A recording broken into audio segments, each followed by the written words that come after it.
একটি সবজি বাগান। সবজি বাগান হলো এমন একটি বাগান যেখানে বিভিন্ন ধরনের সবজি জন্মে। একটি সবজি বাগানের জন্য উপযুক্ত জমি প্রয়োজন। জমি রৌদ্রোজ্জ্বল হতে হবে, বর্ষাকালে এর উপর পানি জমবে না। জমি ভালোভাবে প্রস্তুত করতে হবে, ভালোভাবে তৈরি করা হয় এবং সার দিয়ে সঠিক সময় বীজ বপন করতে হবে।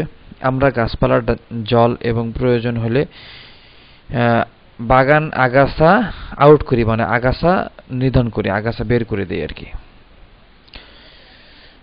একটি সবজি বাগানের অনেক উপকারিতা রয়েছে। শাকসবজি, বিশেষ করে শাক ও সবুজ শাকসবজি স্বাস্থ্যের জন্য খুবই ভালো। শাকসবজি খেয়ে আমরা আমাদের স্বাস্থ্য ভালো রাখতে পারি। তাই আমাদের উচিত এমন একটি বাগান করা।